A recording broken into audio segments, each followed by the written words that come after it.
Hello and welcome to episode 7 of 10 Things here on Pricing Profits TV.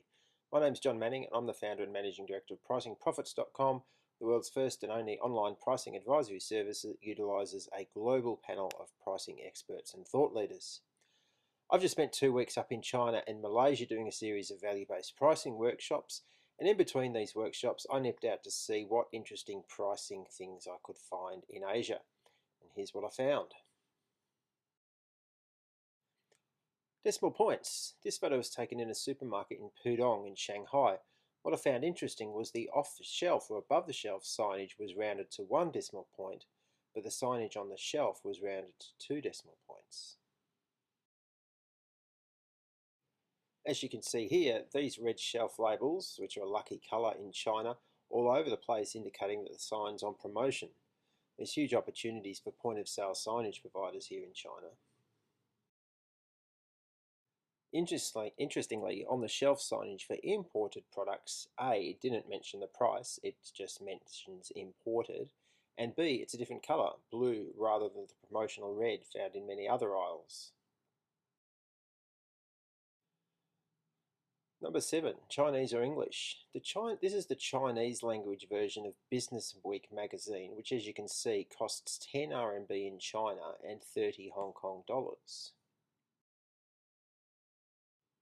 Now this is the English language version of the same edition of Business Week, which you can see costs 60 RMB and 55 Hong Kong dollars, and it has a lower page count. I'm not really sure what's going on here. Shouldn't the Chinese version be more expensive because it has to be translated? Do English speakers in China and Hong Kong have a higher willingness to pay, or is the Chinese edition cheaper because it's better supported by advertisers? Number 6, choose your network wisely. During a stay at the Holiday Inn in Pudong, I logged onto the Wi-Fi network in the hotel lobby. When I fired up my browser, I got this screen which says access costs 100 RMB, and if you look down the bottom of the screen it also says 50 RMB. Confused and having noticed that there were 2 Wi-Fi networks in the lobby, I logged onto the other one. When I fired up my browser after joining the second network, I got this screen with no mention of the 100 RMB priced. Confused? Well, so was I, as were the hotel staff, as I wasn't charged for anything for internet access during my stay, even for access in my room, which was clearly at least 50 RMB. Well, I think. Number 5, which one's the price? This is a Changhong TV set, and there's a great description of a price war led by Changhong in China in the book Smart Pricing by Jon Zhang and Dongsheng Zhao. I showed this photo to people who attended my pricing workshop. They knew the price was the number on the left, 1749 RMB, but they couldn't tell me what all the other numbers on the stickers were. At the Doubletree Hilton in Shanghai, there's no such thing as a bottomless glass, a term commonly used in other parts of the world. Here you get what they call FreeFlow. Number 3, cardholder benefits. In Kuala Lumpur, I saw a lot of this going on, which I hadn't noticed in places like Australia and the UK. Restaurants promoting special offers to certain credit card holders in the entrance to the restaurant.